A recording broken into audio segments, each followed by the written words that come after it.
are you doing down here? I can't imagine a place more dangerous than this. What on earth are you doing? Show me your arm. Show me your arm. Hang on. Have a look at you. Hold on. Wandering aimlessly in a place like this. Are you bitten? You don't look it.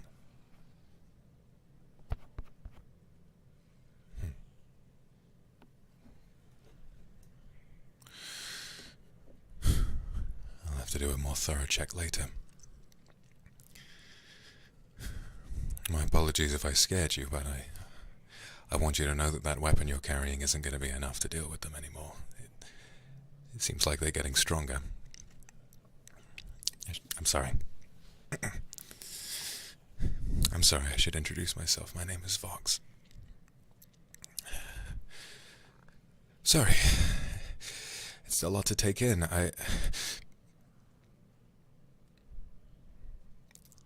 I bitten? No. This is just something I picked up a long time ago. Trying to get away. It's fine. You'd be able to tell if I was.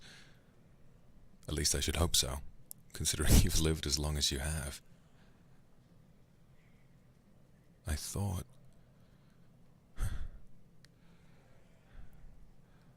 I was the only one left. How long have you been out here?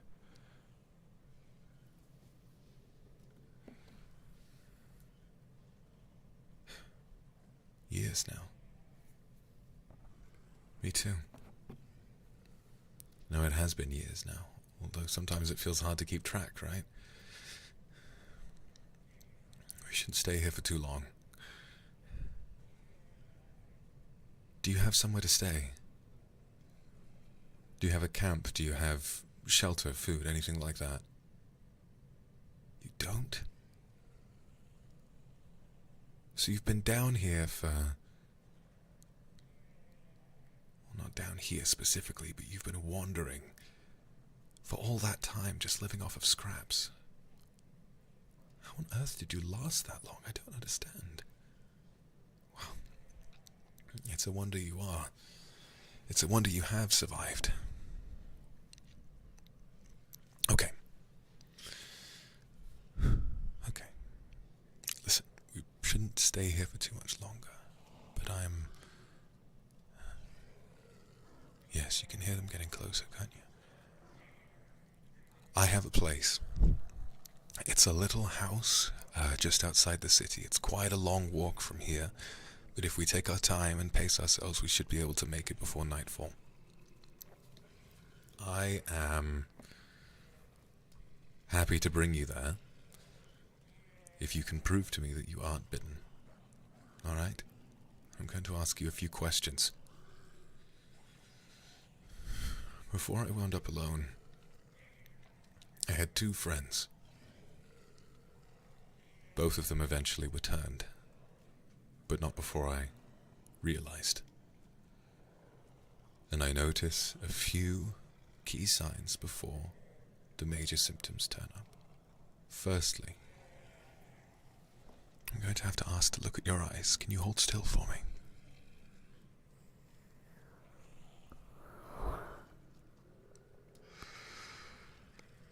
That looks normal. What is your normal eye color? What do you have ordinarily? Okay. That makes sense. Okay, good. Second of all, I want to ask you to be honest. As honest as you can possibly be.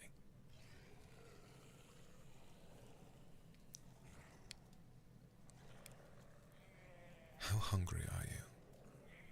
And how long has it been since you've eaten?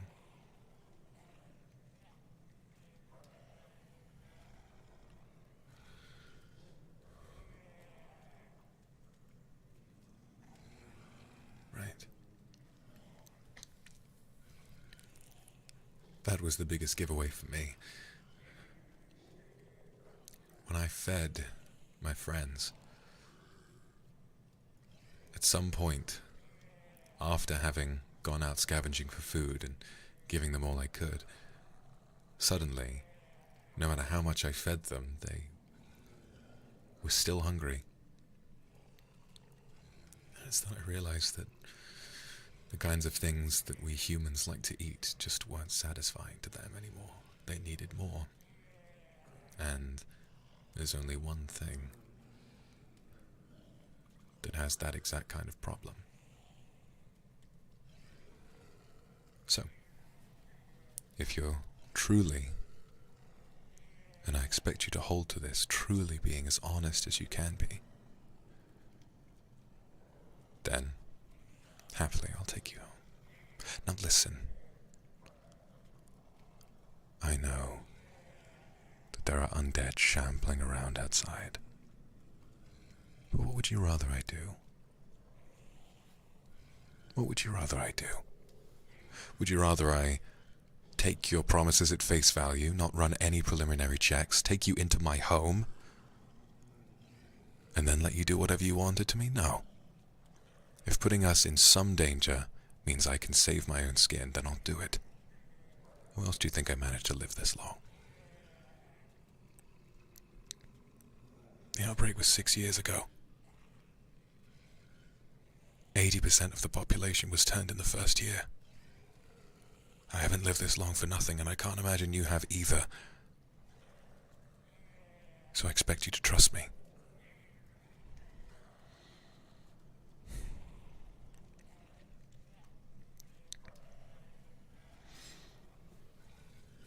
All right, let's get out of here.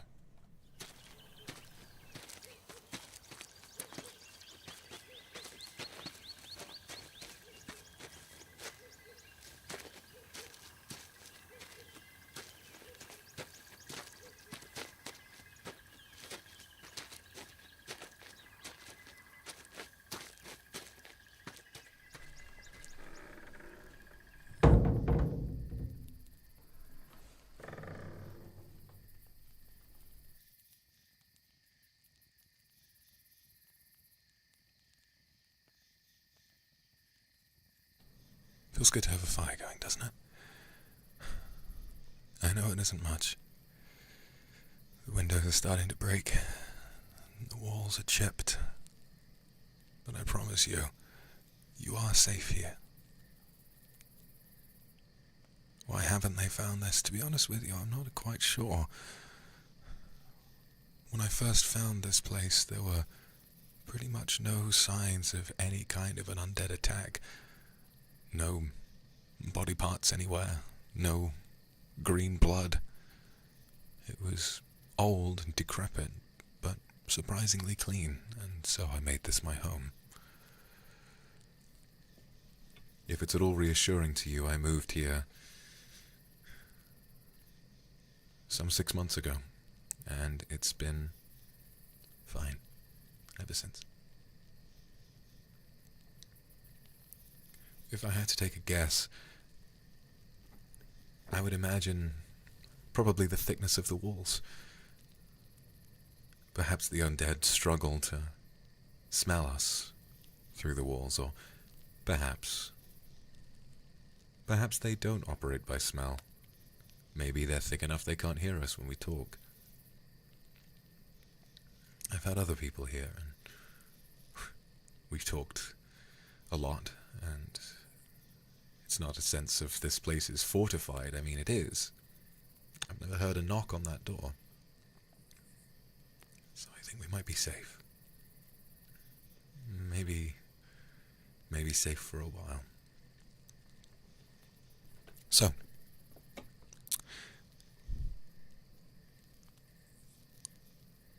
before we continue, I want you to tell me, if you're comfortable doing so, what's your story? How have you lived this long?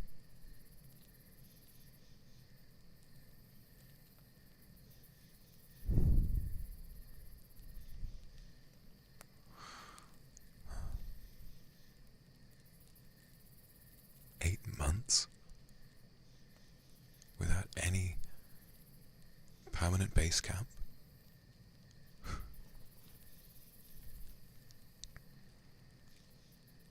And I'm sorry for your loss, too. I've lost people, too, like I told you.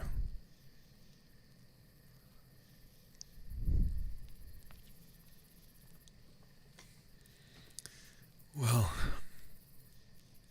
I suppose it might be safer to keep moving. But then where do you run? When you look for food, deep in some supermarket long since forgotten, buried in the freezer section of a place that was once a much happier place to go. What if the remnants of an entire parking lot just walking through the doors? Where do you hide?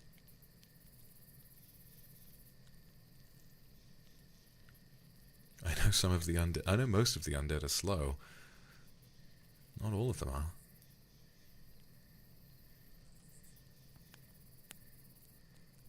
You haven't seen... Oh, God. You haven't seen one of the runners yet, have you? Well, they're the worst. You're aware how... Oh, yes. You're aware of how, ordinarily, if you see an undead coming for you, they tend to sort of shamble awkwardly, and they're easy enough to outrun. The problem comes in getting cornered by a large group of them. Or perhaps getting stuck in a small space when one of them turns. But every once in a while, perhaps some extraordinary human, perhaps they turn without their body being hurt quite too much, and perhaps they rise without having had a chance to decay, and all that's left in them is their hunger, but they essentially have the biology of a human. And so they run. They see something they want to eat and they charge for it. And they're loud too. So you can hear them coming, but usually it's too late. Sorry. I don't mean to scare you. I just want you to know what's out there. And it was one of the runners who got one of my friends. I wasn't there when it happened, but they confessed that was what had happened before I put them down.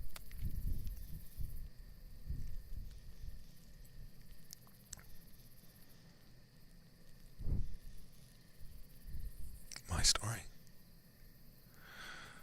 Well, like many of us, it began 6 years ago when the outbreak began.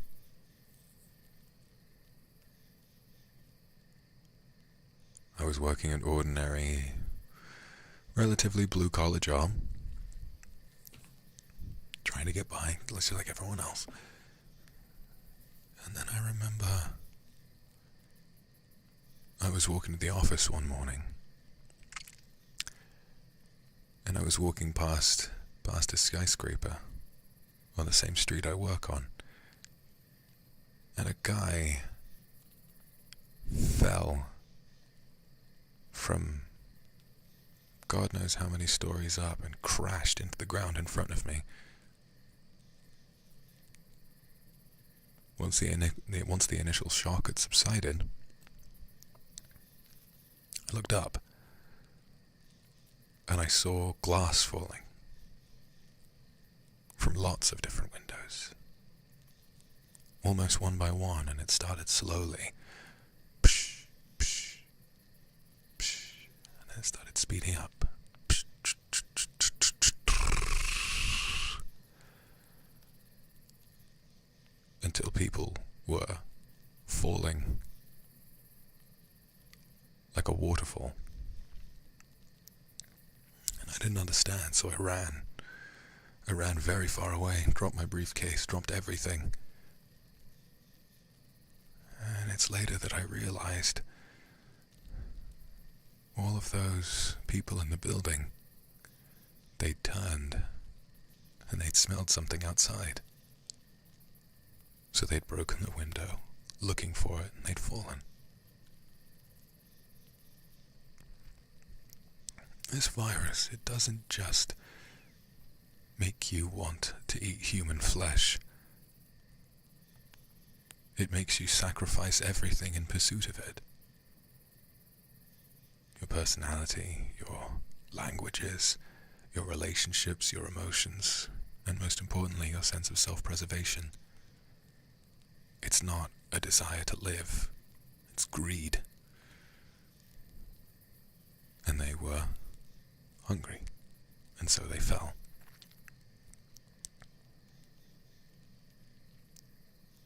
So after that, I kept running, and running, and running, and running, and running, and running. And I stayed away from buildings of any kind, really, for a long time. Every time I walked past one, with more than one floor, I kept seeing that happen again.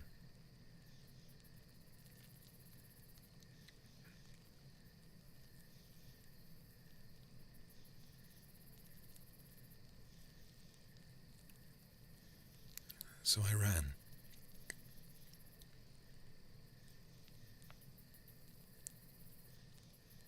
Eventually, I escaped from the city, and I think I got away unscathed because I saw this happen so soon. Some people in the cities got lucky. If you weren't trapped inside a building, you would have seen the signs long before things became truly dangerous. And so I ran early enough, and I made it out just in time. Once I made it out of the city, I found a little cottage. This place was really remote, so it felt safe. Only 2 stories. So, only 2 stories. So I didn't feel too much fear while I was there. It was there. I made my home for a while. It wasn't abandoned. There was a family living there.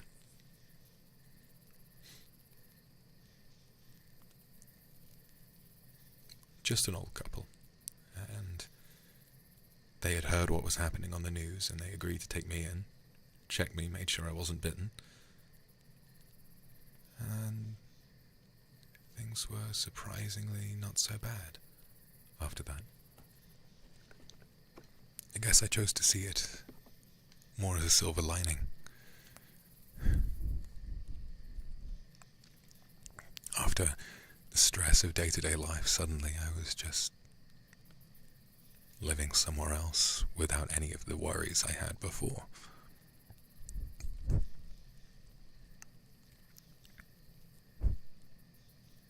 They were like family to me, but, well, you can imagine what might have happened. One day I caught a cold, and I stayed in bed. The couple who were taking care of me they had received a delivery, some groceries. There was a little warehouse nearby that sent out tiny deliveries from place to place, trying to make sure people had enough food before the outbreak got too bad. I was asleep. I was sick, so I didn't eat anything. But it turned out that the grain that had been used to make the bread that they had eaten, it was infected. And I woke up to find that they had turned. And like I said, they were old.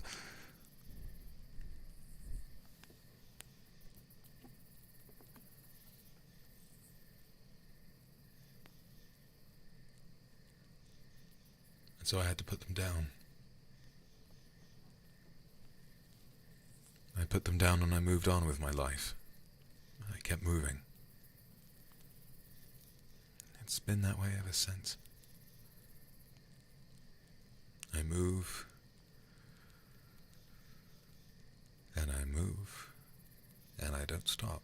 And eventually, after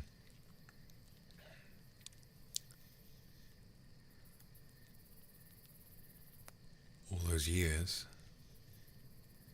years of finding groups of people who were willing to take me in, maybe in the second year of this outbreak I found 2 groups of people. Maybe the next year I found 3. The same thing happens. Somehow one of them turns, they infect the others, and I, by sheer luck, manage to make it out. Then in the 4th year I find 2. 5th year I find 1. And this year, nobody.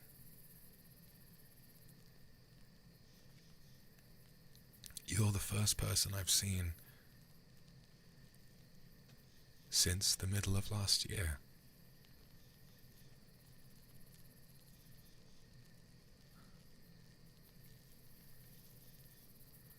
So you'll understand, I thought I was the only one left.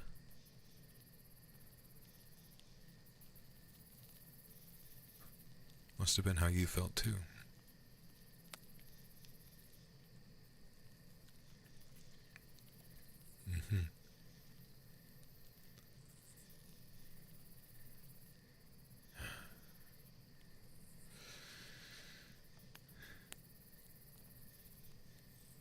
So you'll understand it's a lot to process.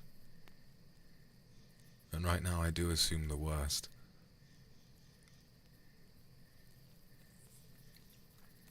My only hope is that you're not actually bitten, nor that you will be bitten. So maybe we can have some company.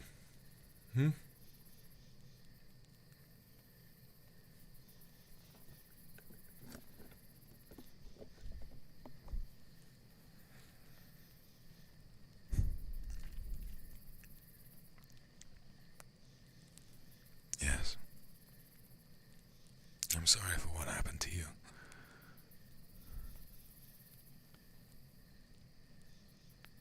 But I'm glad I found you.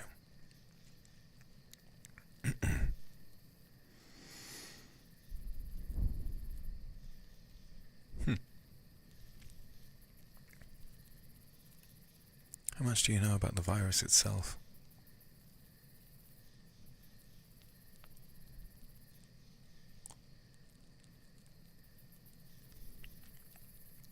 I've managed to read a little bit.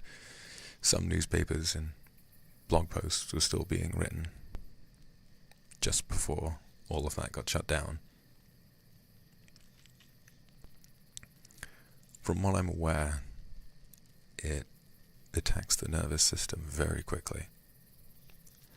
It sort of dulls your nerve endings and stops them from communicating with each other too well. It's what causes them to shamble, move slower. Of course, the runners don't get affected by that part.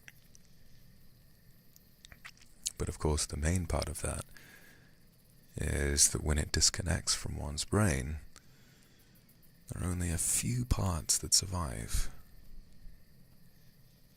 There's this little instinct hiding somewhere in our brain that tells us when we're hungry. And the thing about the undead, once they've turned, they feel hungry, but with so many of their nerve endings disconnected, their stomachs can't really digest anything, so they eat, and then they pass the food, and then they eat again, and it just sort of slips out of them. So, what we're living with, essentially, are shambling, slow, brainless, thoughtless creatures who are eternally hungry. No matter how much they eat, they will keep eating. And truthfully, I don't think any of them need food to survive. They're dead, after all.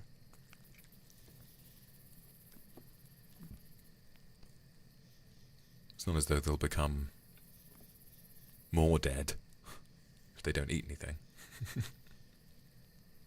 Sorry, it's not something I should joke about.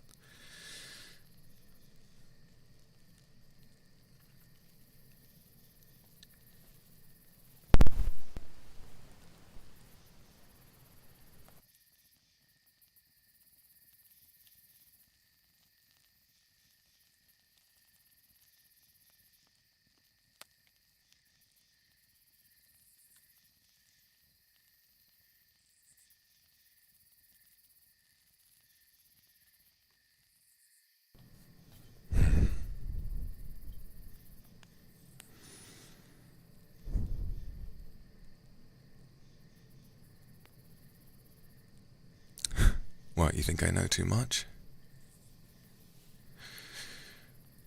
Well, I did tell you that there was some blog posts that were posted, you know, just before everything went down.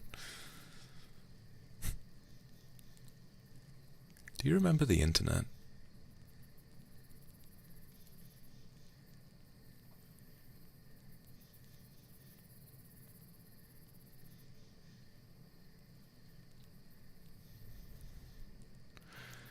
Before all the servers and buildings that got it shut down.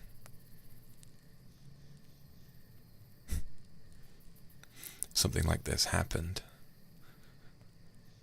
Can you imagine being able to network with survivors around the world?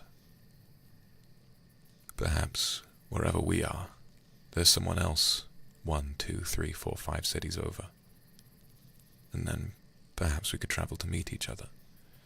Maybe there might be someone who had been able to build some kind of a warehouse housing vehicles, and maybe we'd be able to pay for one or exchange services for one, and then after that maybe there would be another place that manages to dispatch food. Although thinking of that, there was one of those, and that's how the old couple I was staying with returned.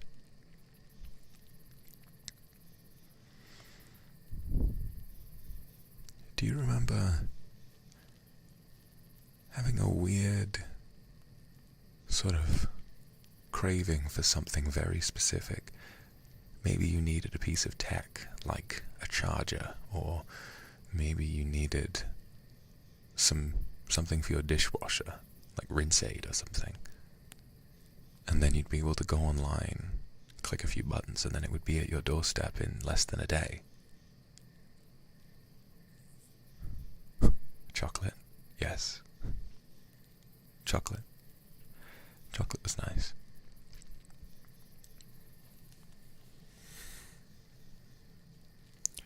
When, imagine, even if, supposedly, like now, it was dangerous to go outside, we almost wouldn't need to. We'd be able to have everything we wanted delivered straight to our doorstep. Me too. I'd like some chocolate as well. Stop, you're gonna make me hungry. What was your favorite food before this all happened? Did you have a favorite restaurant? Or maybe you like to cook? Me too. Yeah, me too.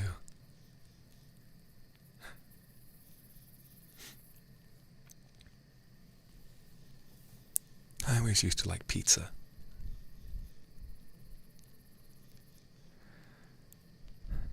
There used to be a place nearby.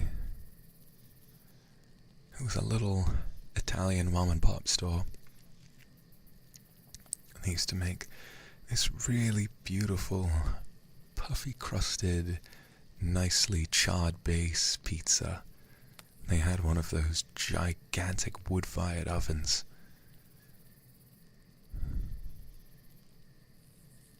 The owners knew me because I went there all the time.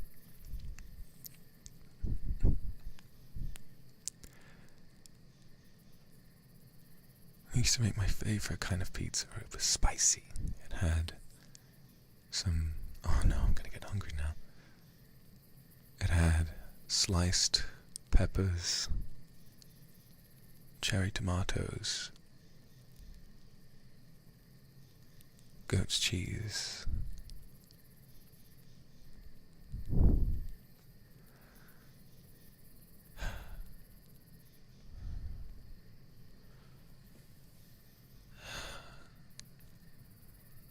yeah, I miss pizza as well.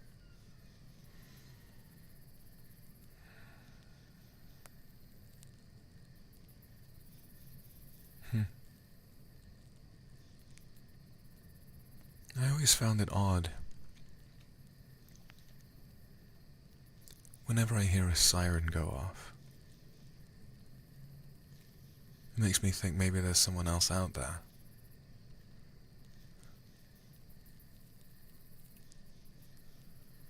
Makes me think maybe the police are on their way. Maybe they're coming with supplies.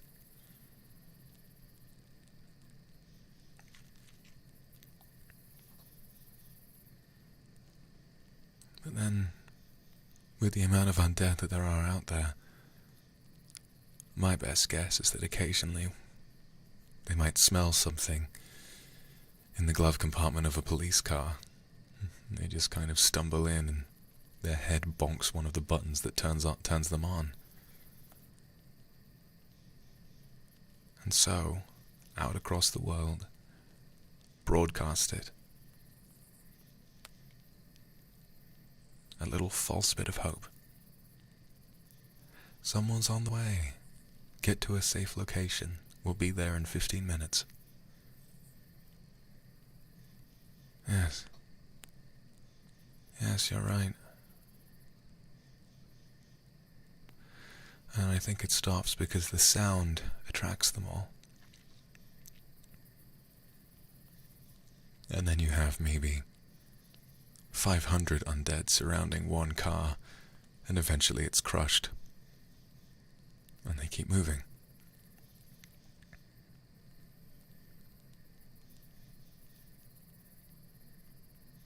It's like a countdown, isn't it?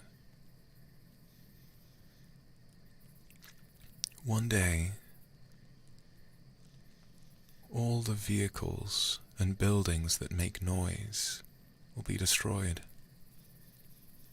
Everything that attracts them.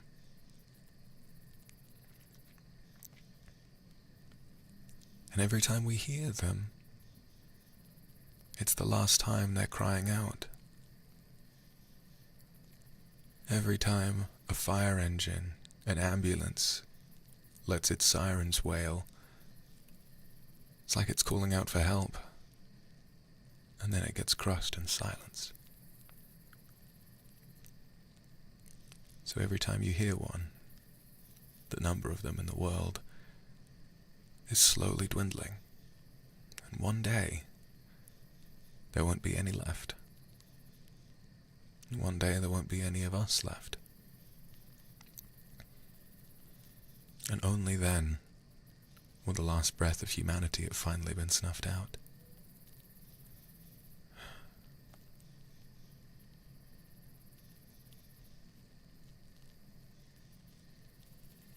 I wonder which will come first.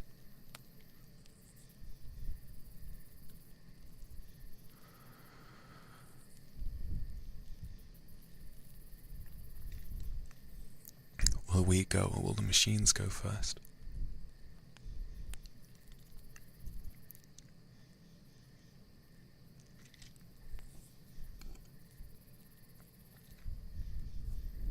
When we're all gone, will the wail of a random cop car be the last sound that humans ever make? I don't know. Why try to survive? What else are we gonna do? Me personally, I don't want to be dead. And I've thought about it. Not sure how much else there is out there. Must be someone else, maybe. If I'd given up by now, I wouldn't have met you, right?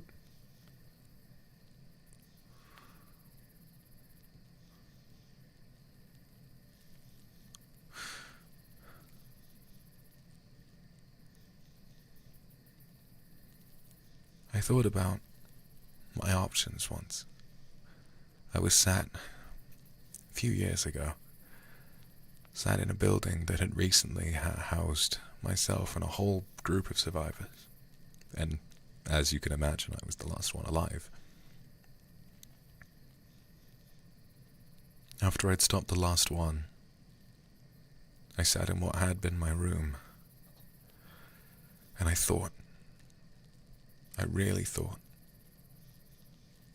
I was the last one alive out of a group of some 7, 8 people with lives, thoughts, experiences, emotions, opinions. And because one person made an honest mistake, they were all dead. And I did wonder, why keep trying? Why keep pushing like that?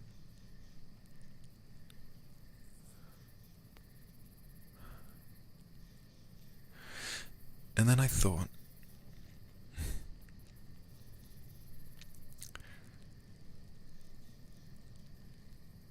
no matter how much bad there is, I feel that there's always going to be just a little something worth living for. Right now, I'm a scavenger. Haven't seen another human in a very long time.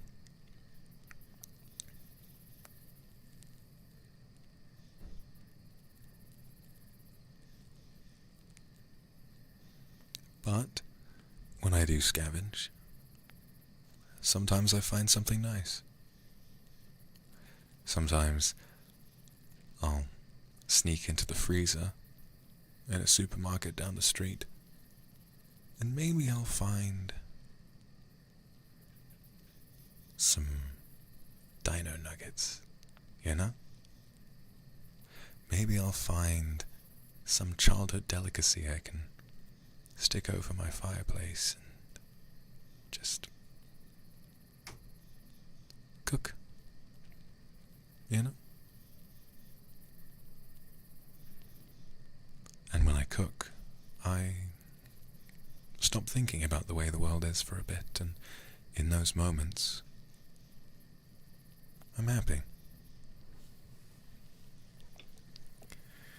I remember a few weeks ago, and you might not believe me, I did actually find a frozen pizza. Ooh. Nothing compared. Nothing compared to what had come before. Nothing compared to something made by a professional. But it was the first one I'd found in a couple of years. And it didn't taste great. It was very old. The freezer burn was starting to set in. But it was pizza. 6 years after the outbreak of the worst event ever to grip the face of the earth, I sat in this little house, took out an old pan, and I warmed up a frozen pizza. I didn't have a pizza wheel to cut it with, and so I just ate it like a giant taco. And I was happy, even though I was eating it like a barbarian, and that lovely old Italian couple who made that beautiful pizza for me would have been ashamed of me. I was happy. So that's why I keep living. Because whatever comes after death, I can't imagine it's as good as that.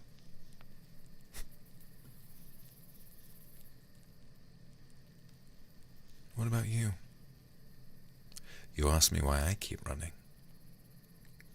Look at you. You're still here.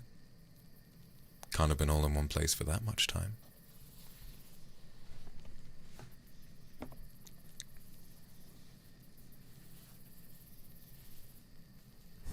Exactly.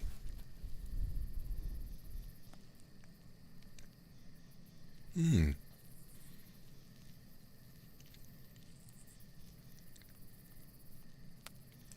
No, I can understand that.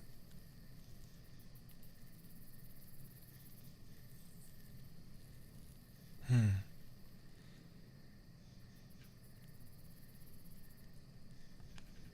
Sunlight.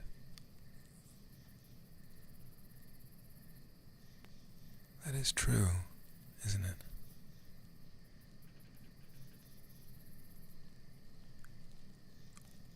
We'll have the sun for the next few billion years, until it burns out or whatever happens with that.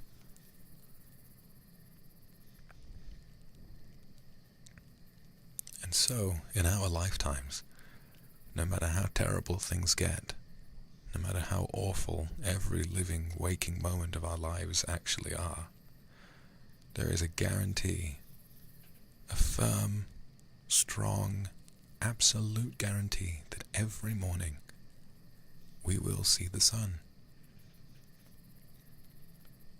For me, when I think about that, it makes me think about rain. Rain is also guaranteed. Every once in a while, clouds pass overhead, and water falls from the sky.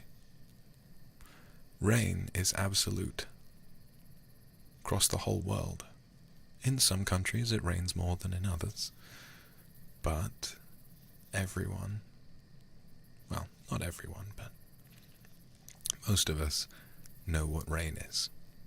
I used to live at a place with lots and lots and lots of rain. And I used to think, whenever things got too stressful for me, whenever life became a challenge, and it rained, I would think about how everyone else in the world would think the same of rain. Whether you're a penniless schoolboy on the way home from school, or whether you're a world-famous pop star whose flight is delayed because of the rain. From the mightiest king to the lowliest peasant, everyone gets fucked over by rain. And so no matter how weird things get, I'll be on the same page as everyone else in the world, because whenever we see rain, we know it's affecting us all in quite the same way. The only people who get affected more by rain are people who don't have umbrellas. But even then, we share the desire to go and buy one. Or go scavenging in a junkyard for one, as we would do.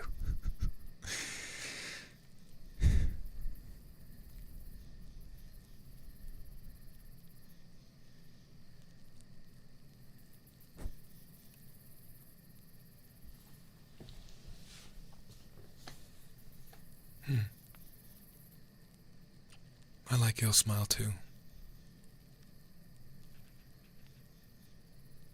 It's surprising, isn't it, that we can find reasons to smile?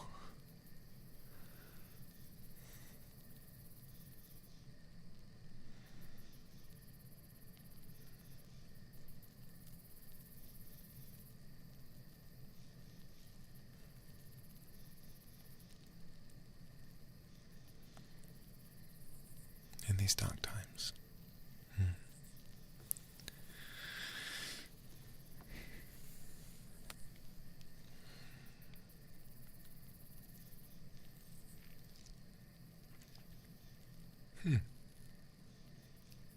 You too.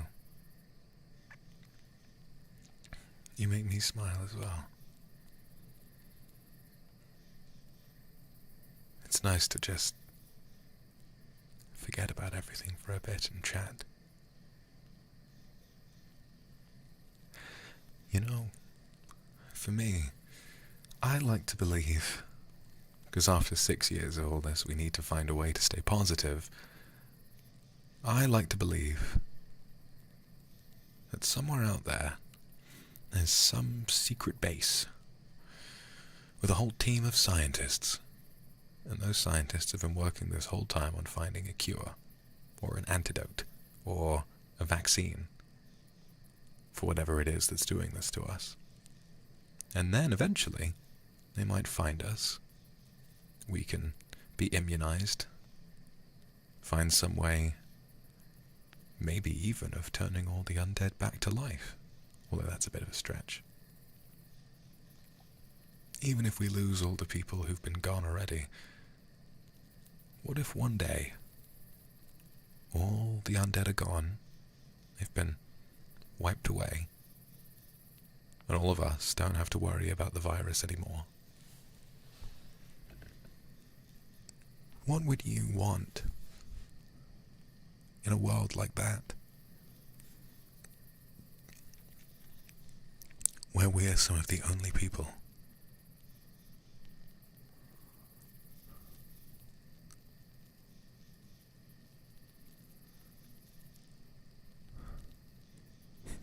A nice pizza. Me too. Me too. To travel. Oh, yes. I mean, it's not like there are many people to occupy any planes anymore. That far in the future, who knows how much the world's population has been shaved down. Can't imagine the amount of first-class cabins that'll be open. Maybe it'll be a bit cheaper once everyone comes back to life. Maybe we can go to Hawaii or the Bahamas and relax on the beach.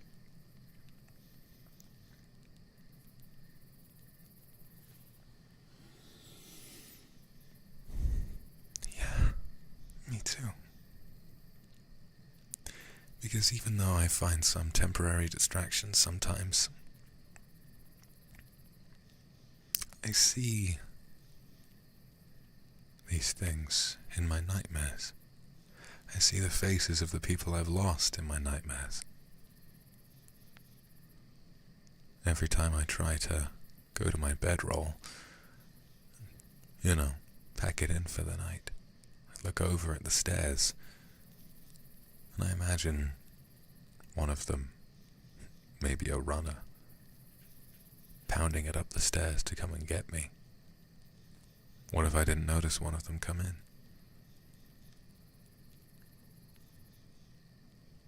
And by that point, of course, it'd already be too late.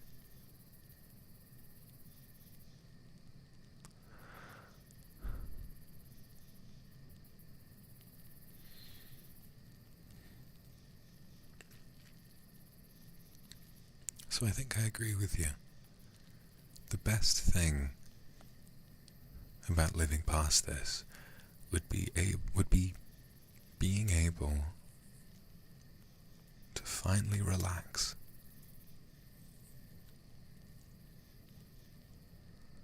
Being able to go somewhere, like I said, going to the beach,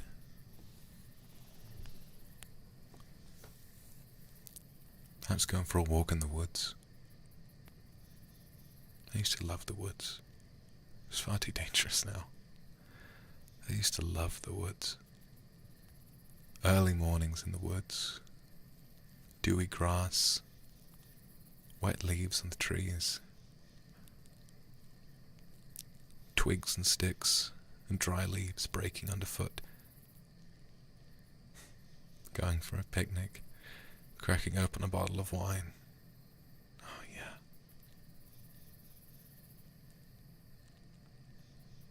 And the air. Oh, the air. If anything, I think that's the one thing we have this virus to thank for. With so little action from humanity, nature has really managed to take back over a little bit, and so, surprisingly, the quality of the air isn't so bad. but of course it's too dangerous to go into the forest to smell it. Imagine getting to drink wine again. Imagine the feeling of letting yourself get drunk without worrying about suddenly having to run anywhere.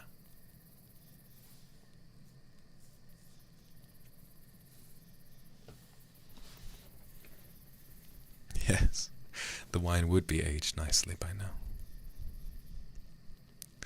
You know, I reckon one day, if we explore a little bit, maybe we'll find some cellar somewhere. I don't even know what part of the world we're in right now. Maybe we'll find the cellar of some rich French sommelier, and in the basement there might be a barrel full of old vintage wine. And a cellar like that is probably going to be pretty safe, so we can bar the door, maybe stuff our clothes into the cracks of the door so that no sound leaks out. And then we can sit there, find a couple glasses if they have any lying around, or just drink straight from the barrel.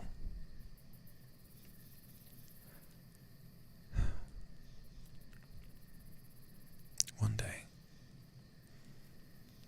that's why I keep living. One day, we might have the luxury of enjoying our lives again.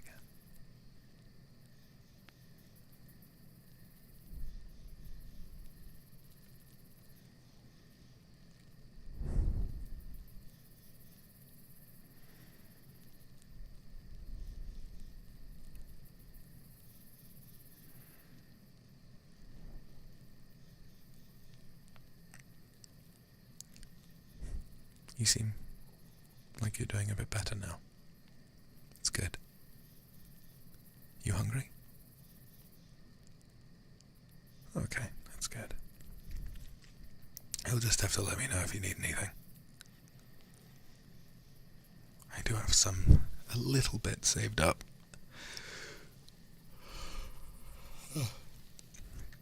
It's getting a bit late. I don't think I'd be able to sleep though. I'm excited. As you can imagine, I'm buzzing with emotions seeing someone else so soon. No, it's okay. No need to keep watch in a place like this. Like I said, it's been relatively immune to the undead for a long time.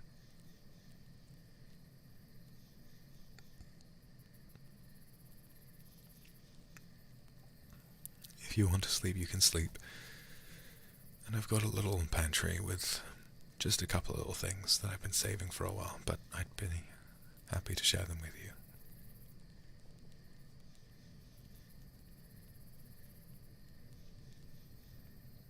Yes, I'm certain.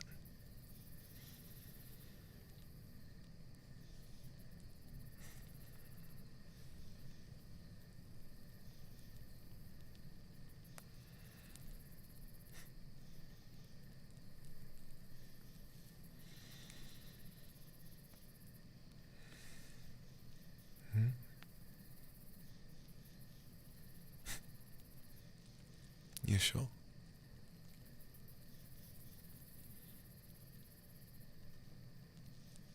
Okay. Come in.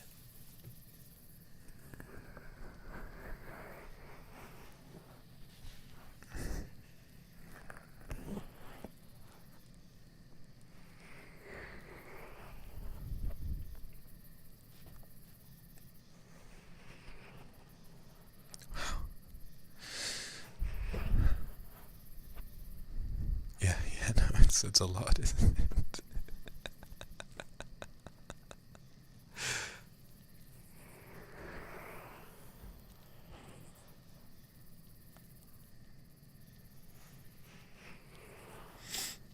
Oh.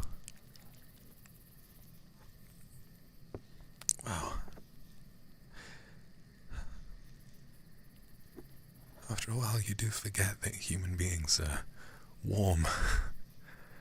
Oh, that's a strange feeling, isn't it?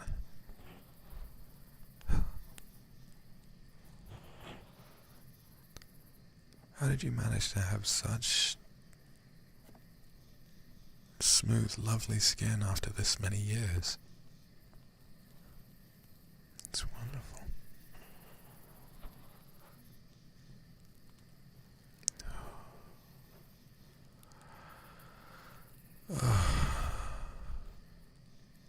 I can just feel myself sinking into your shoulder.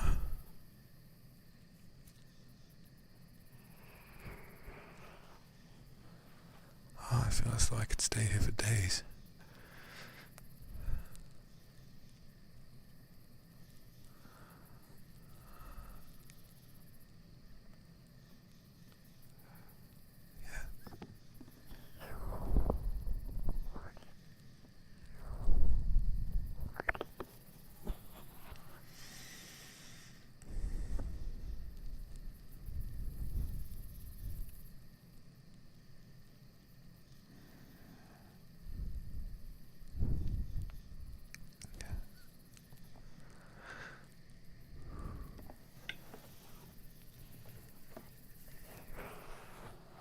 Just hold on to me. I'm not going anywhere.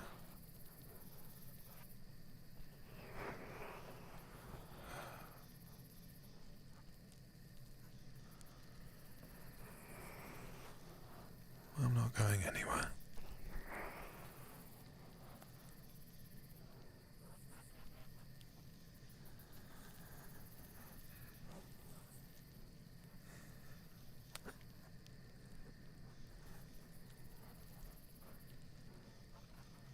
Were you close with your friend before they died? I'm sorry if that's sudden of me to ask.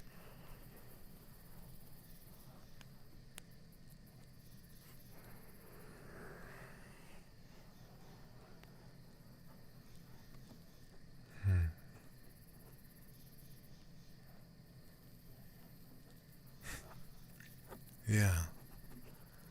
Close, but not like this. I understand.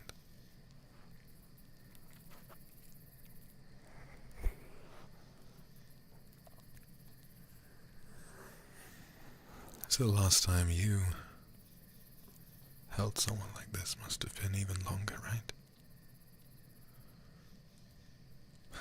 Me too.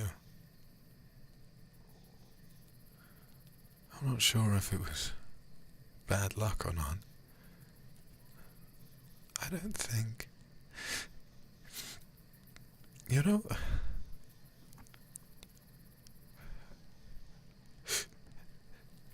I don't think I've touched anyone since the first day. No, I'm fine. Sorry. It was just bad luck. I never really managed to get too close to anybody.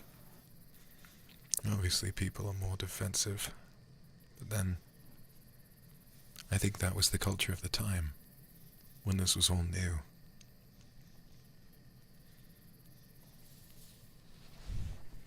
Correct me if I'm wrong, but I think because you and I know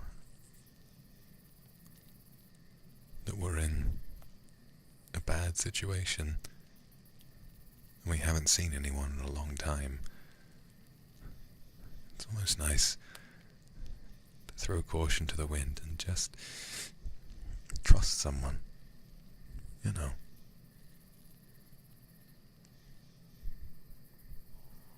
Yeah.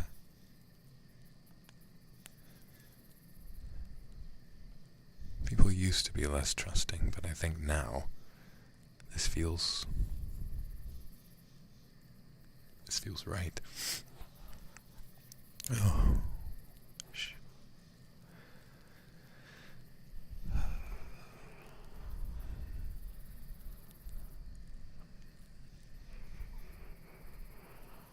Well,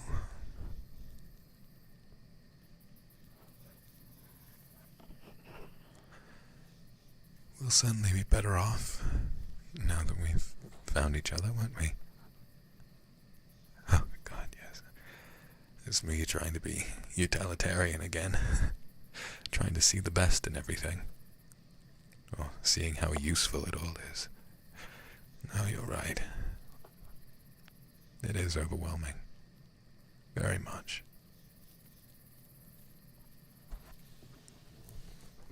Hugging a human being, it's not like hugging a pillow.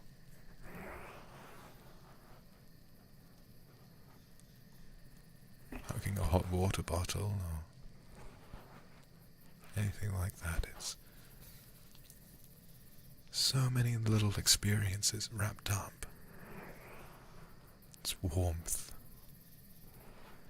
It's listening to a person breathe. It's hearing their heartbeat. Feeling their heartbeat.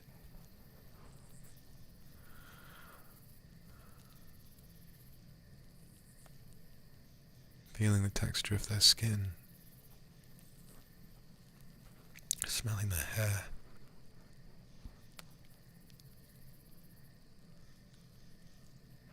Finding out what they find comfortable and what they don't.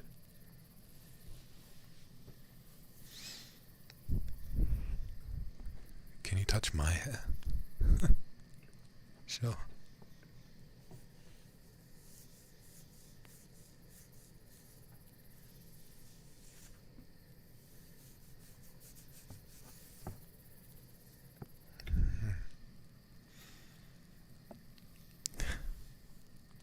Thank you.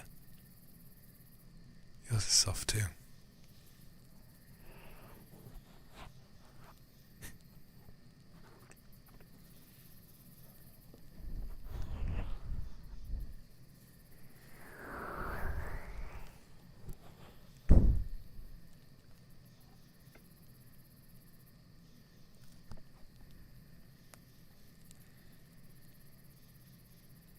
Your eyes are very pretty.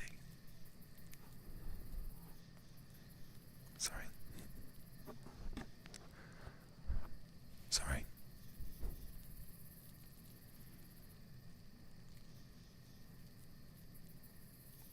Thank you.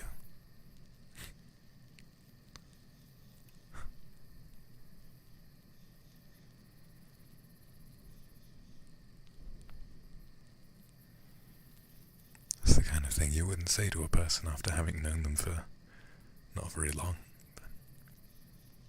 When are we going to get the chance to see another person?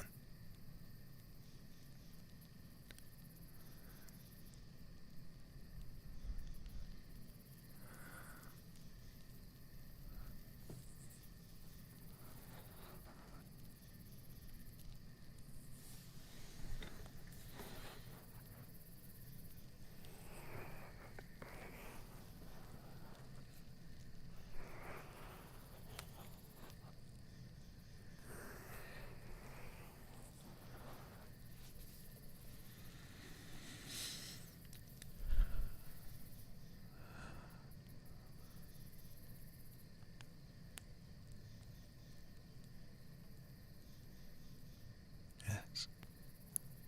I'm comfortable with you too.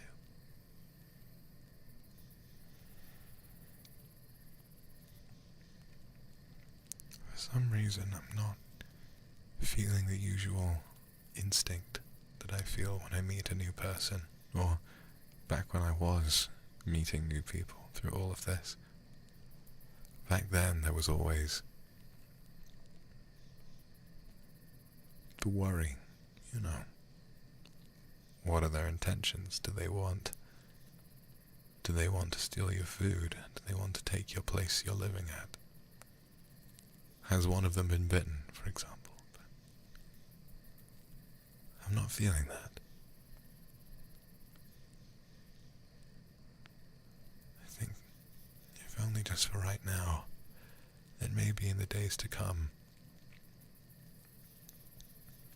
trusting each other might not be so bad.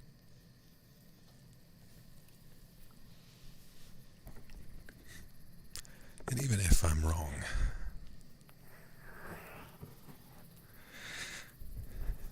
even if something does go wrong, maybe you are trying to betray me, or maybe you have been bitten, maybe I've been bitten, or something like that. It will have been nice to spend what might be my last night alive with all the same emotions in my heart that I would have felt long before any of this happened.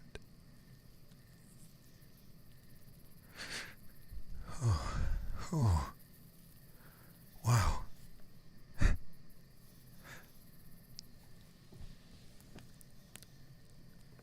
It's a strange feeling, isn't it?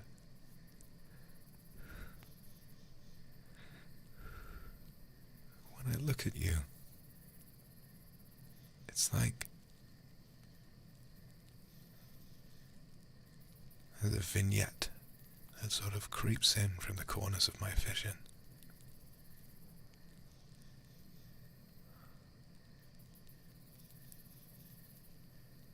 And I can't see the outside.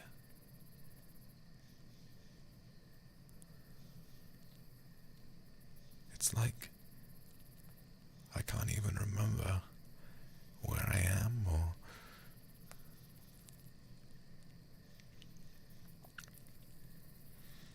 what's happening.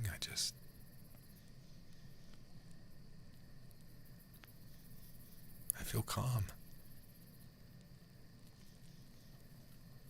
Truly calm.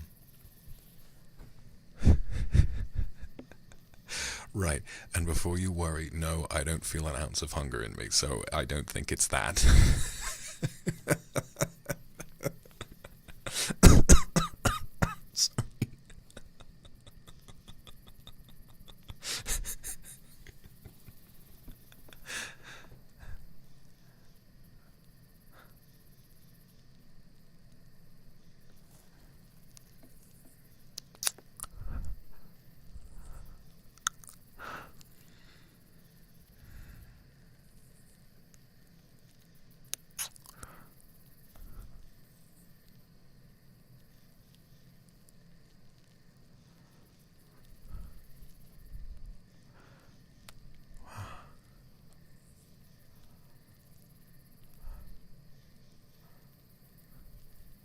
Is that okay?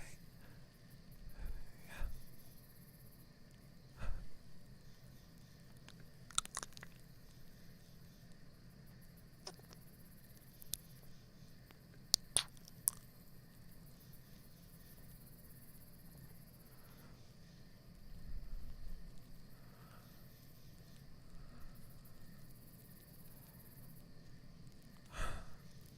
Thank you.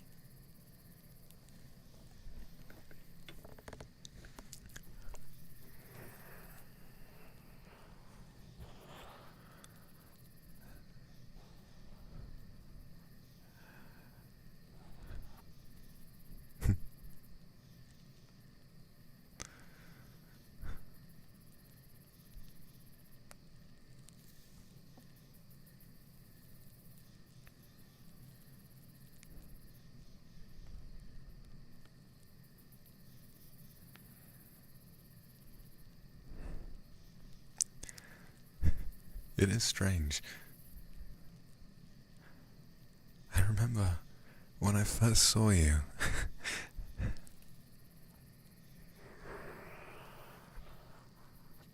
I actually didn't notice the undead that was running at you. Well, I saw the undead running at you, but the one I didn't notice was you. And when I shot it, I was worried I might have hit you, and then I panicked. You didn't look like an undead, and so I ran to check everything, and after I had a chance to look at your arms for immediate warnings, I saw your face and I kind of stumbled a bit.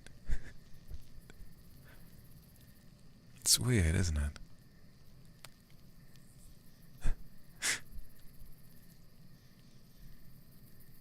Why should the first person we see after all these months happen to be someone so attractive?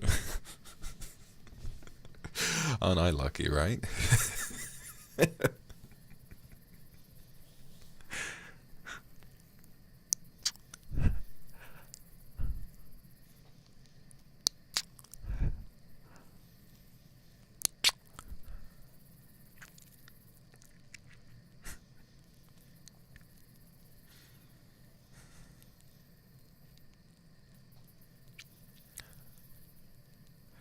sorry, my lips are so dry. I don't know how you've been taking care of yours, but you know, it's almost like nothing's happened.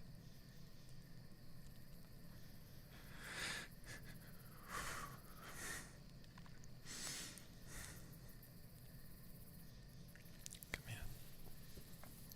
Come here, just let me hold you for a second.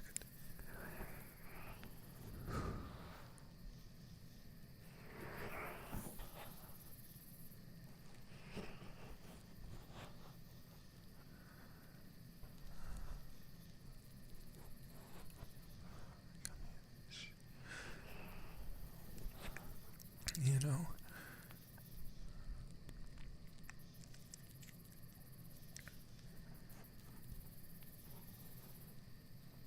I think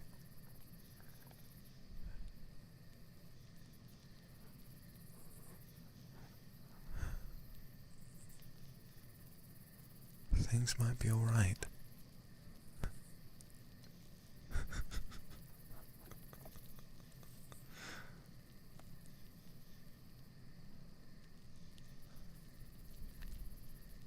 Maybe there never will be a cure or an antidote or a vaccine, but maybe I'm rushing. Maybe I'm getting my hopes up too high.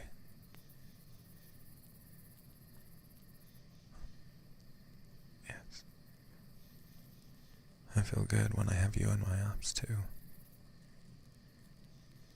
We won't know what the future holds, but what we do know, what I know, after 6 years of having nobody, this feels almost like things are back to normal again. Isn't that strange?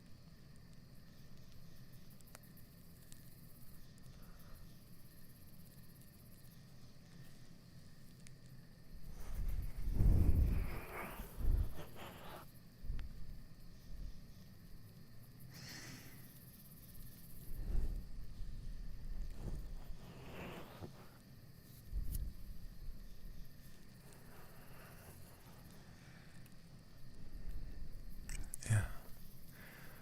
Very long time.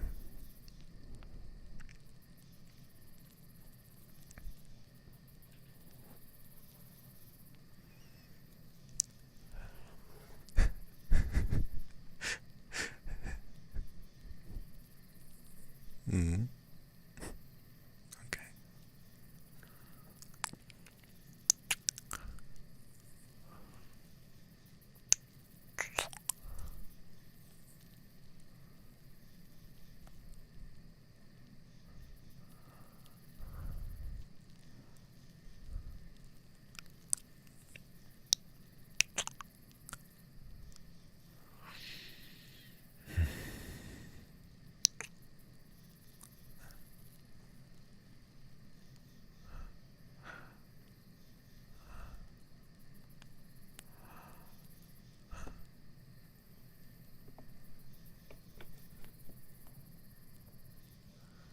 Thank you.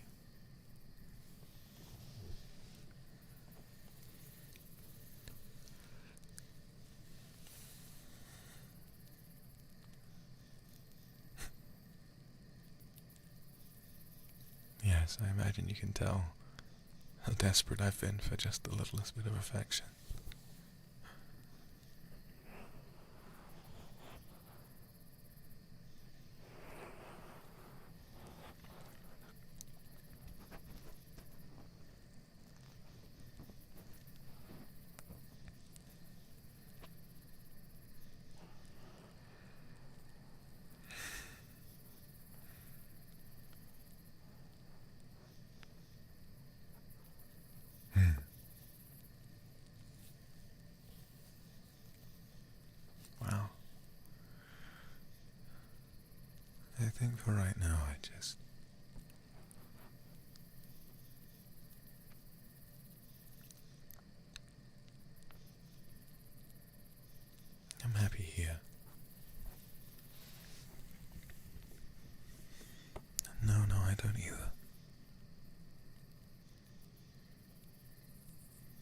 I don't want this feeling to end either.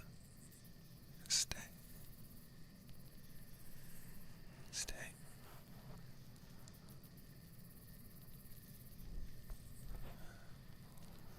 Let me feel your warmth.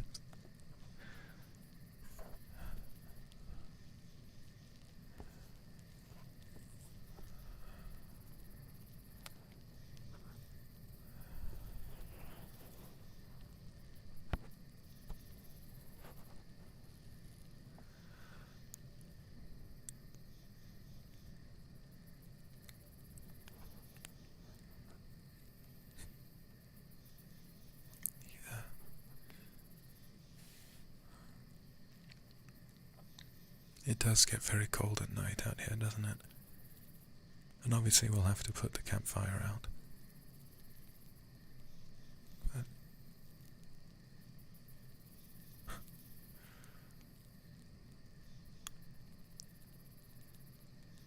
now maybe we won't be so cold when we go to sleep. Maybe I'll get to keep you warm. And you can keep me warm too.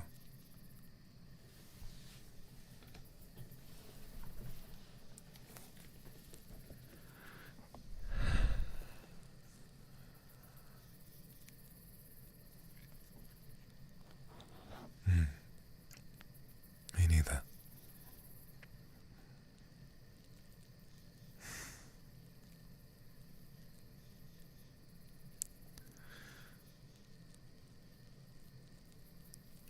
I just realized I've been so preoccupied. I never asked you your name. You do have a name, don't you?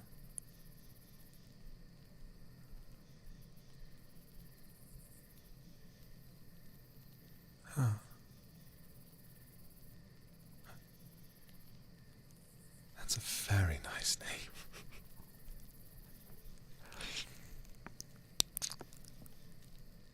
It's a wonderful, wonderful, wonderful name.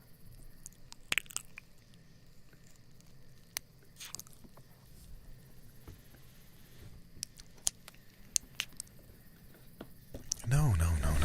I'm not laughing at it. I love it.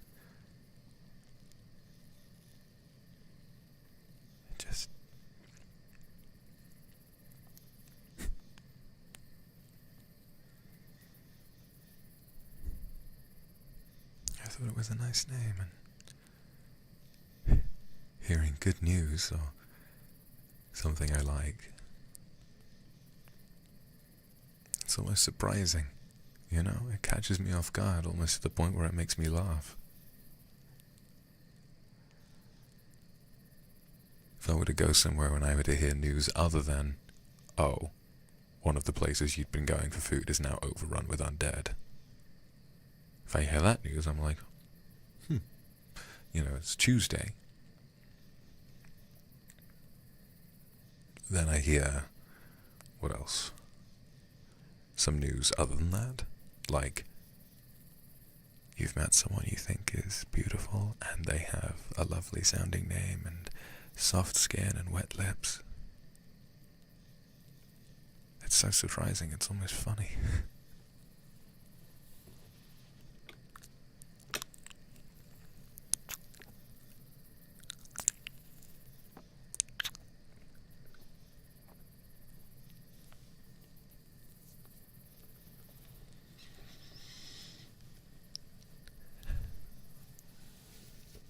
We should probably make a plan. This place is safe. I can guarantee you of that. I've lived here for such a long time and I've never even had close to an incident. We will be safe here.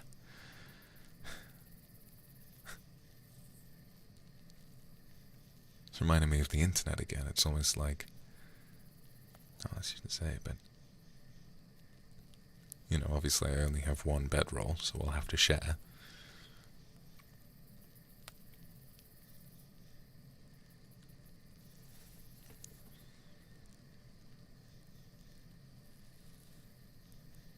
And then after that, obviously I suppose if we double our efforts, we'll be able to find more food. Food enough for the pair of us, hopefully. And if we travel together, we can protect one another, watch each other's backs.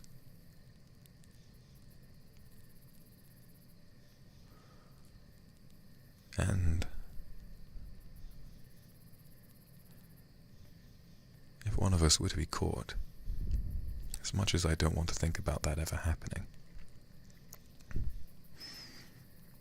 then we'd go knowing that there would be someone to carry on our memory.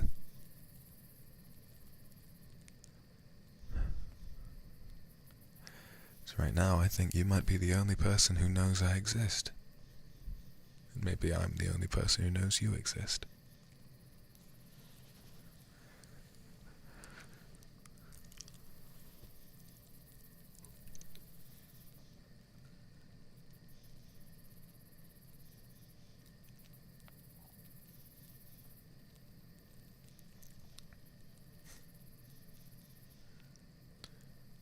They say that every person dies twice.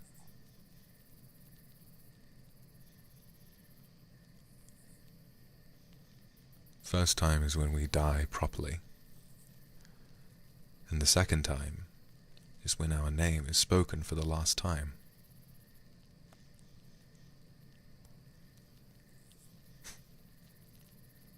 Had I not met you, were I to get caught one of these days, I'd only die once.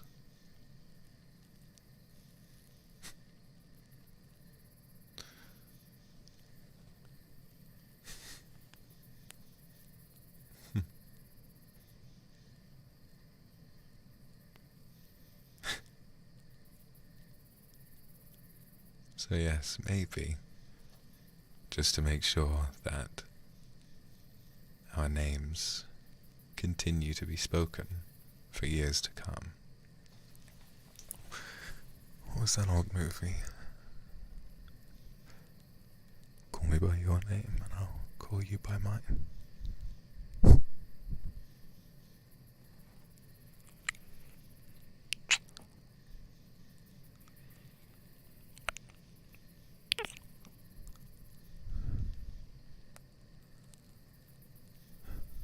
Can't remember the last time I saw a movie. Maybe we will get to. Sometime soon. You never know.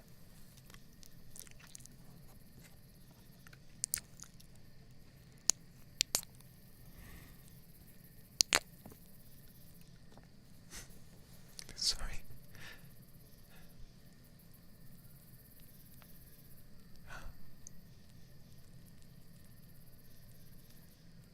There's another one.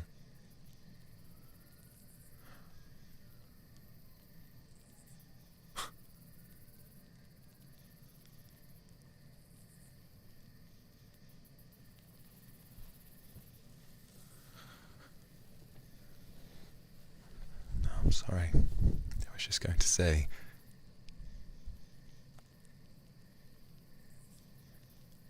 my heart's beating really fast.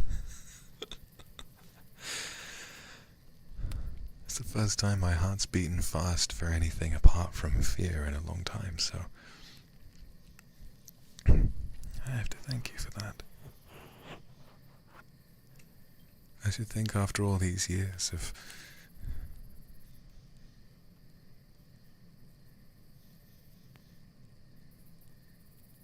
not feeling anything, maybe my serotonin receptors would have just gone dull. But no, they're definitely still there. They're definitely still alive.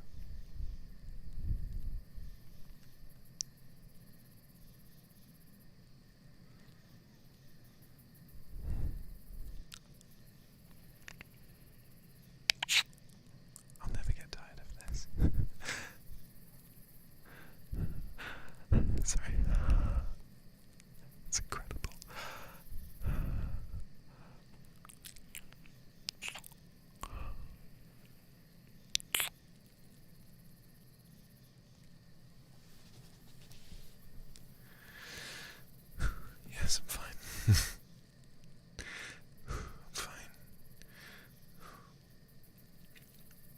It's still a lot to process.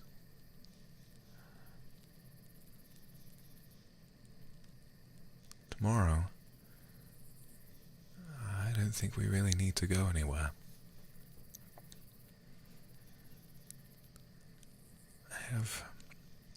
After having gone out today, gone scavenging, I did find quite a bit, actually, including you.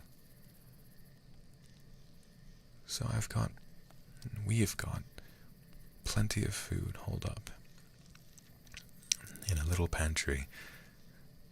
So I think if we want to make the best use of it, yes, let's just stay inside.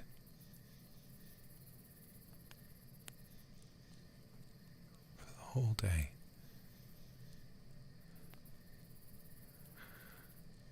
Yeah.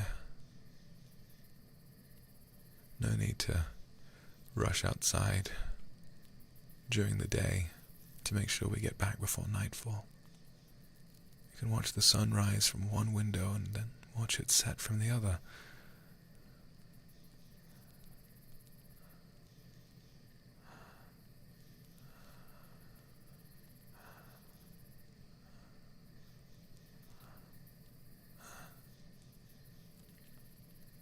And we won't have to stop holding each other either.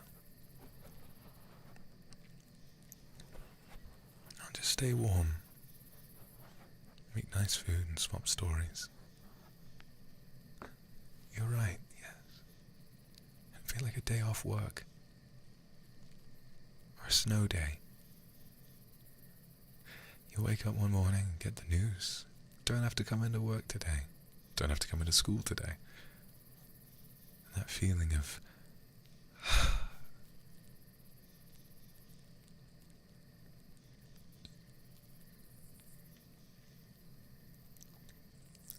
so let's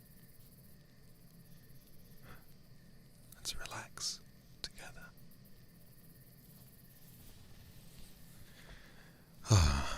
There's a lot I could talk about. You can tell me about your interests. Tell me about your favorite movies. All of it. It'd be incredible. Sorry.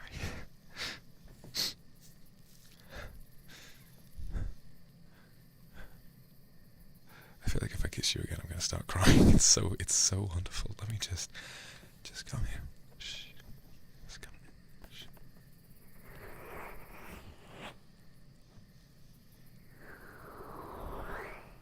No, I'm not crying yet. You don't have that kind of power over me yet.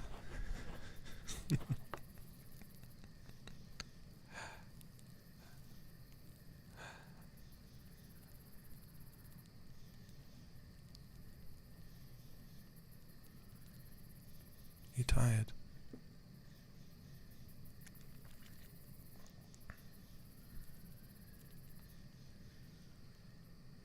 Oh, you're feeling a little hungry. Hold on, I've got something over here. Just this little tupper.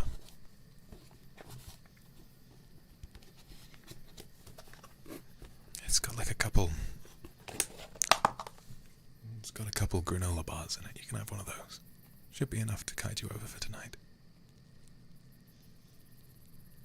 There you go.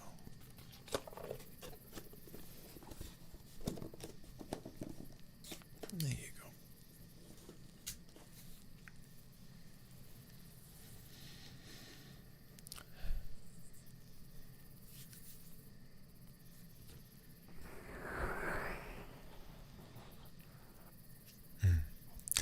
It does taste good, doesn't it?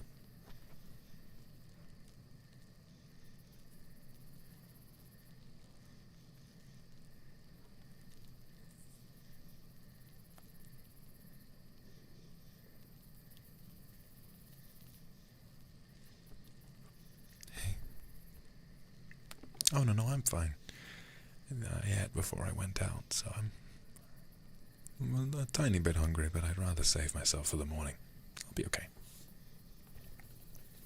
Hey. Hey. Do you want to come over here? Put your head on my chest for a little bit. If you're feeling tired.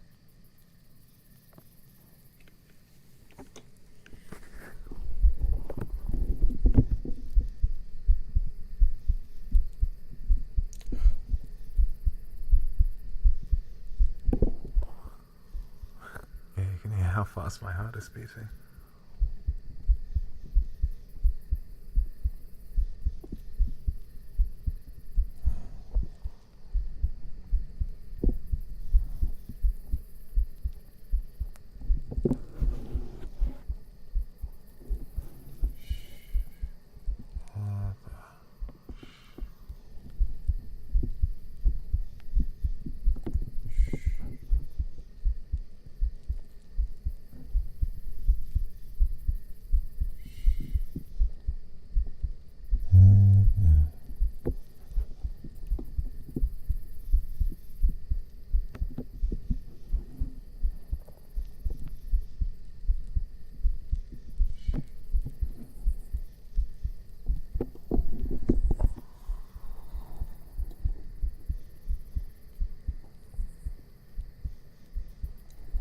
I gotta try and calm down.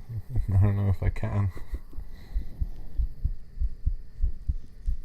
Oh, there I go again. There I go again.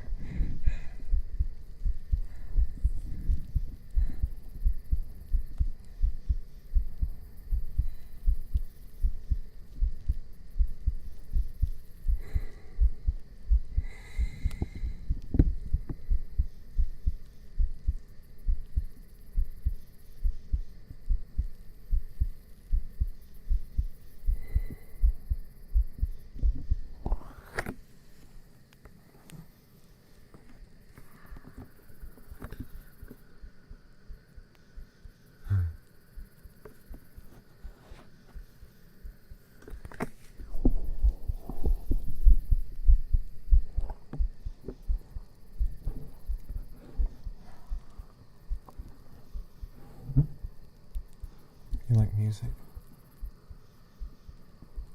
Obviously anything that can play music has died a long time ago.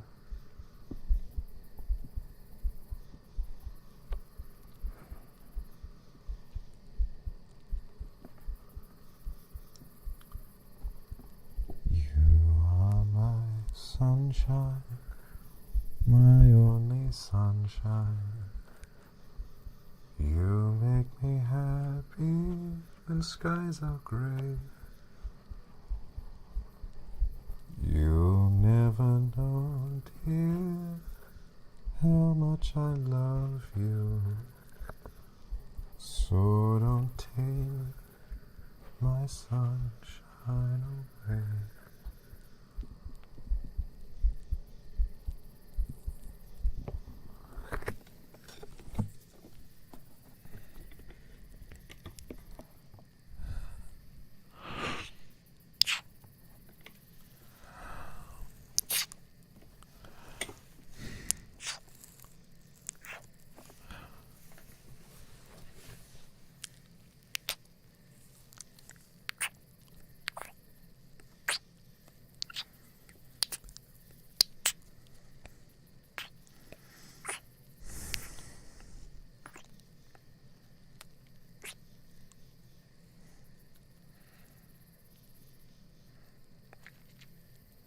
Strange. I've never opened up to someone this fast before. It's definitely strange. And maybe it's against my better judgment, but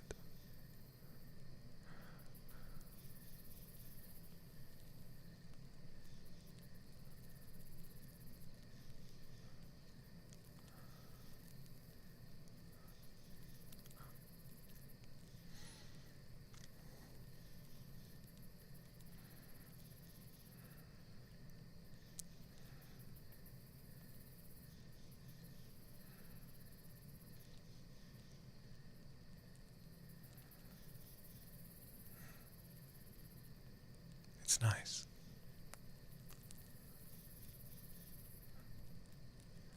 It's nice to forget about what makes sense for a bit. Hmm?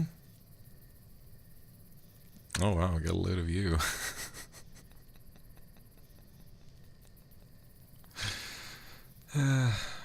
Maybe. Maybe we could. It's only been a few hours, but it's not like we'll get the chance to do it with anyone else.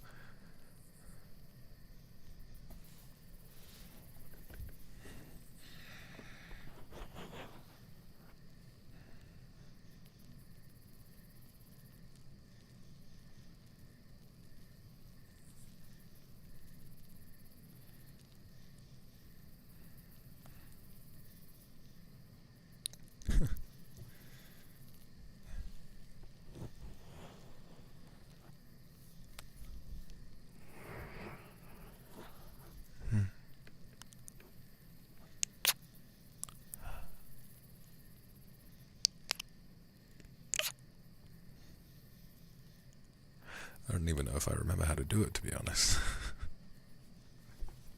It's been such a long time.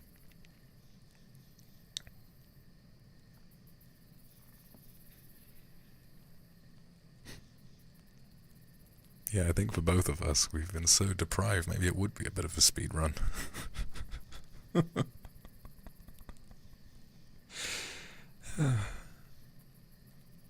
I have to practice somehow, right? If we're going to be around each other for the future, might as well. You are funny. You are funny. I don't know if I could. Maybe not tonight.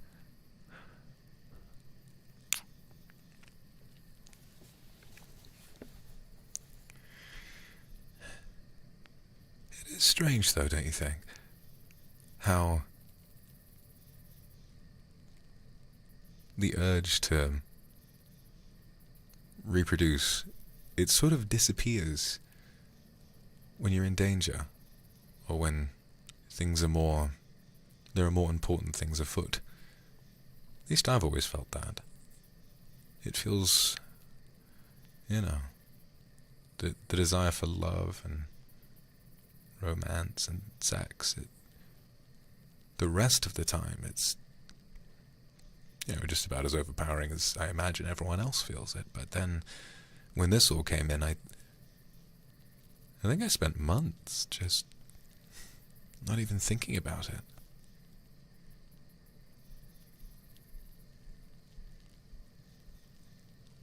Need to find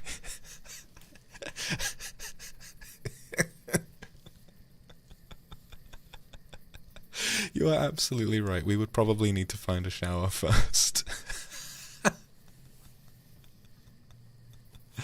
There's no running water in this building, but there is what was once a little bathroom, and so when I do wash, I head outside and try to find a place to fill up a bucket of water and run some purification tablets through it, and then I just keep dumping that on myself.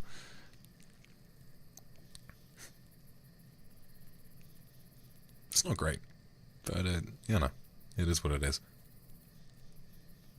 Hey, actually, for your information, I did wash myself only a couple of days ago, which okay, maybe you did as well. Okay, I shouldn't judge.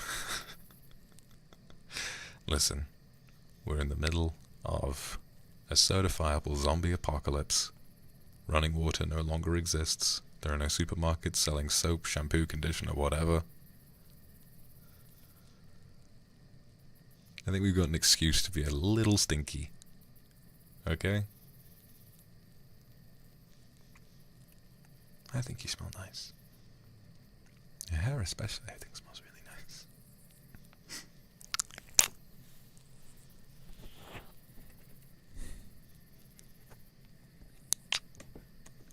I think most people in this kind of an environment wouldn't even bother. They just sit around, when faced with the idea that perhaps they should shower, they're like, ugh. Tired of dealing with the undead all day, I'm gonna go watch the telly. And then he realizes there's no power anymore, and he says, oh, god damn it.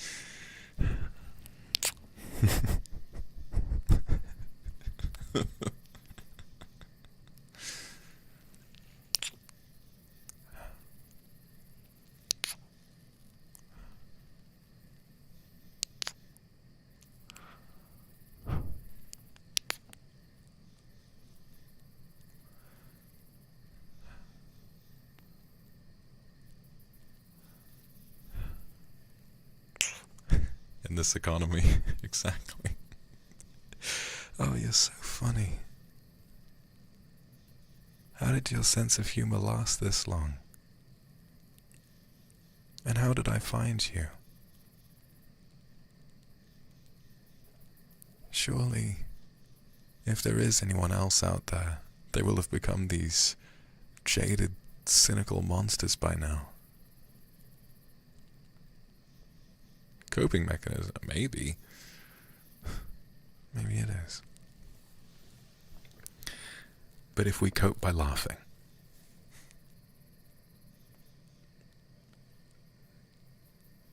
I don't think that's much of anything to worry about.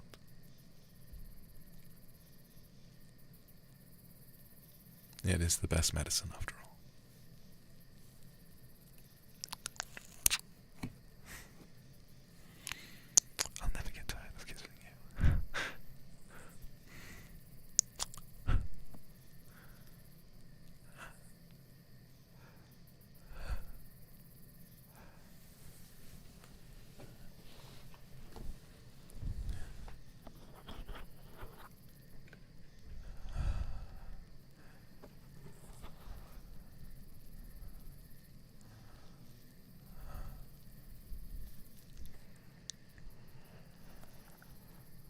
Sorry, my heart is beating so fast.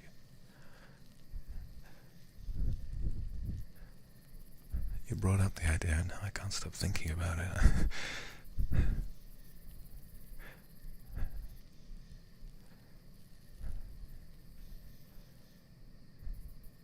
I want to be closer to you.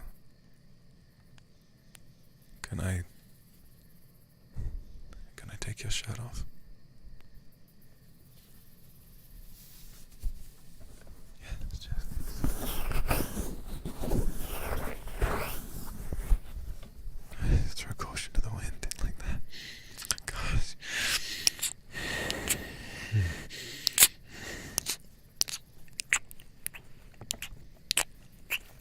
Oh, you look so good. Sorry, I have to breathe.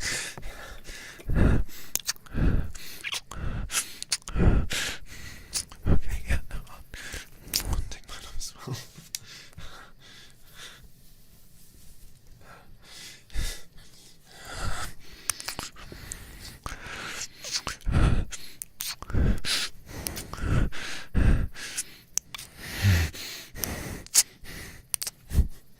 Checking you, yes, thoroughly. That's definitely what we're doing.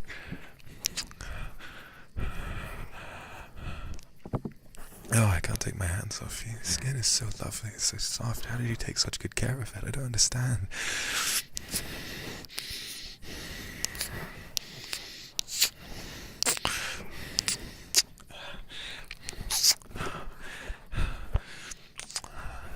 Kiss my neck.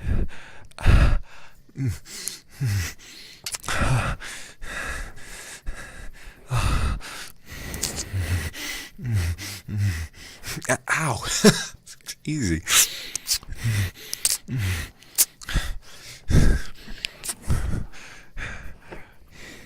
just put my fingers on your back and let me feel your back.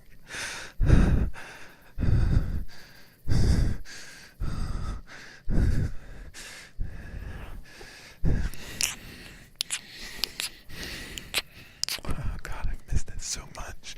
It's been so many years.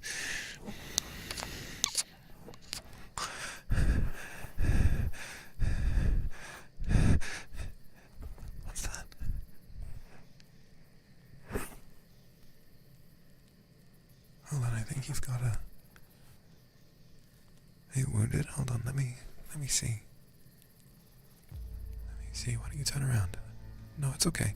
It's okay, let me check. Can you turn around for me?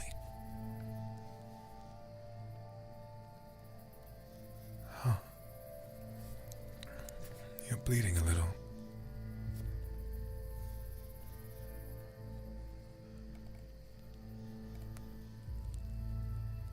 It's just underneath your belt, can I?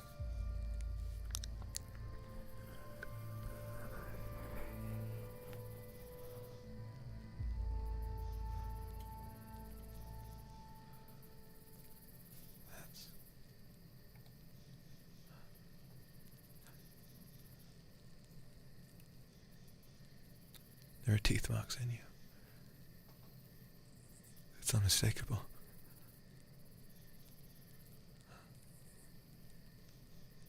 No.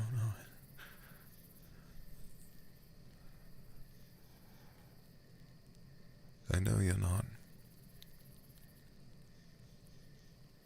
feeling anything, but feel here.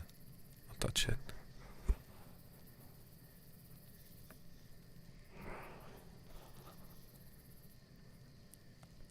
You can feel that there, can't you?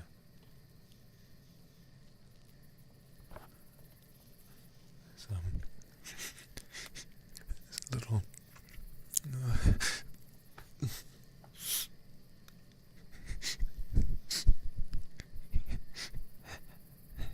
It's a little bit of... No, I understand what you're saying, but...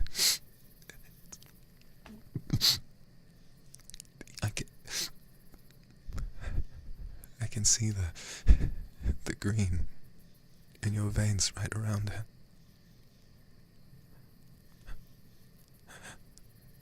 I don't know how long you were scavenging in those sewers, but one of them must have... Did you not feel it? Maybe it started small. Maybe you thought it was something else.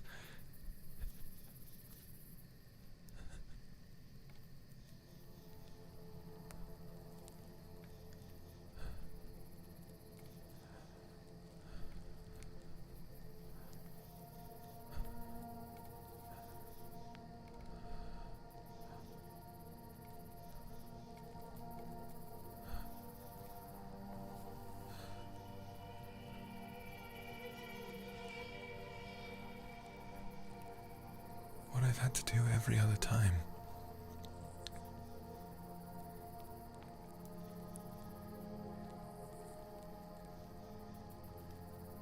I've needed to...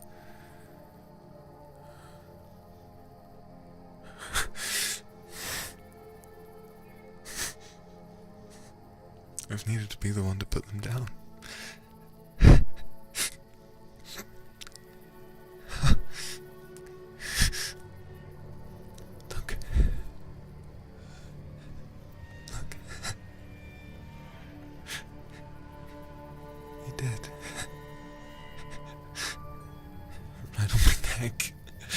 You did bite me, didn't you?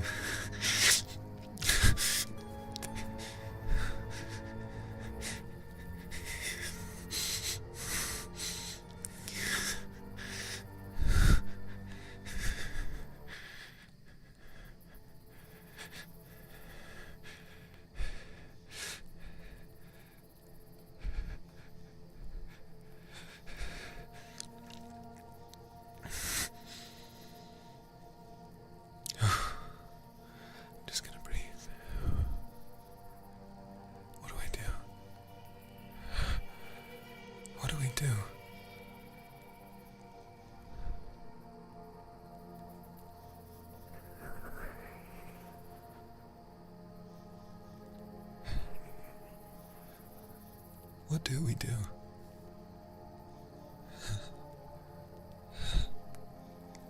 You'll be further along than I am, but I won't be far behind. No. Shh. Darling, it's okay. I believe you. I believe you.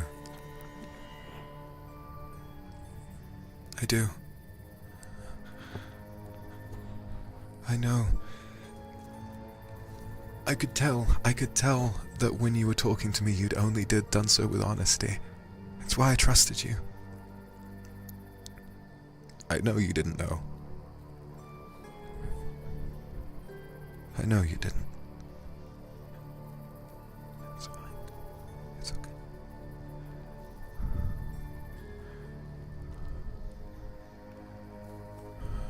I know you didn't know.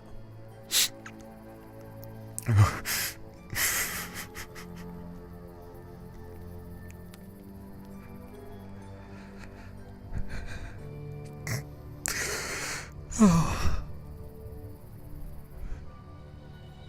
Well,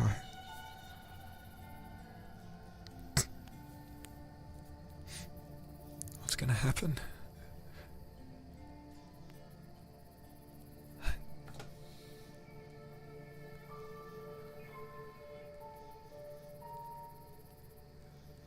No. Listen. I don't want to. Sweet thing, both of us. We're done for.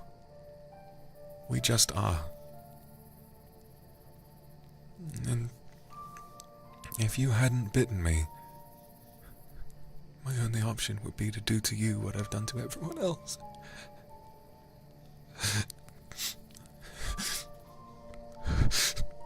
Try to destroy the one part of your brain that makes you hungry. And then leave again.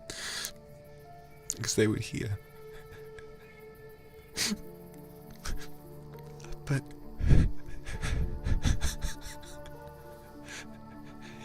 But you bit me. And so I don't need to.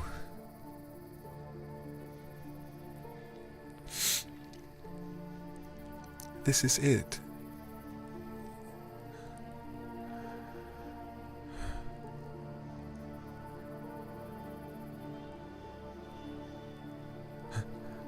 You'll turn, and so will I.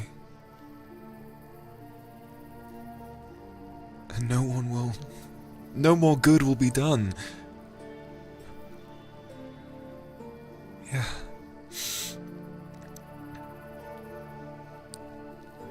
You and me, we just have to be together, right up until that happens.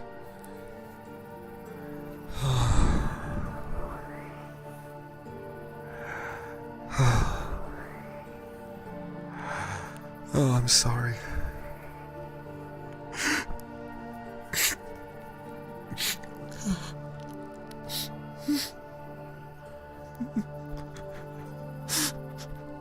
I'm so sorry.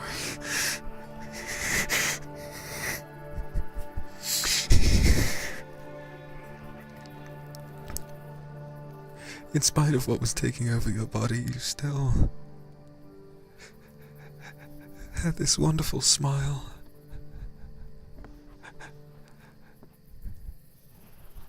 You still had this optimism. All of it.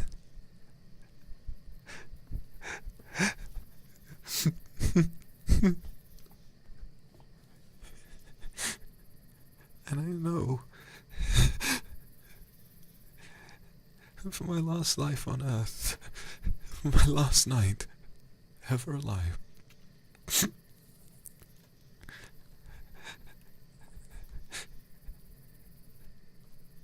I kissed somebody. I talked with somebody. I held somebody.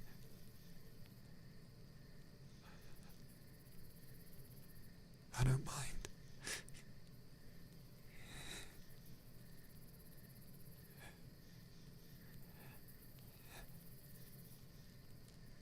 My last night on Earth,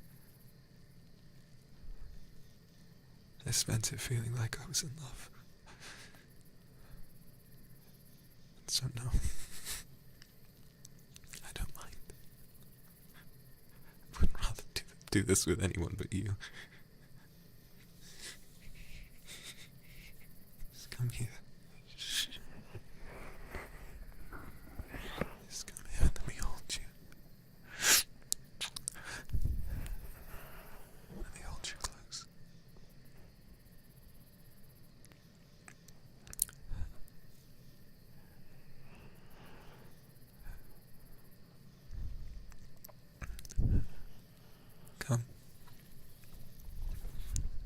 still want to go to bed with you. Just lie down. Lay down.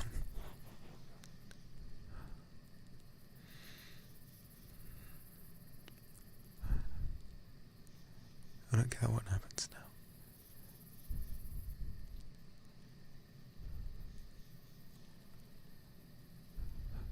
Let me just hold you.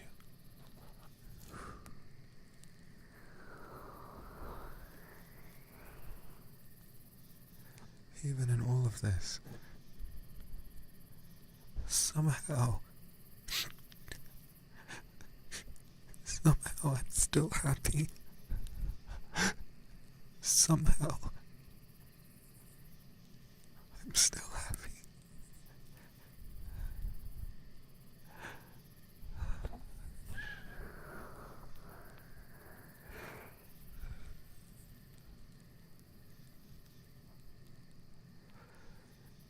You are my sunshine, my only sunshine. You make me happy when skies are grey. You'll never know, dear, how much I love you. So don't take my sunshine away.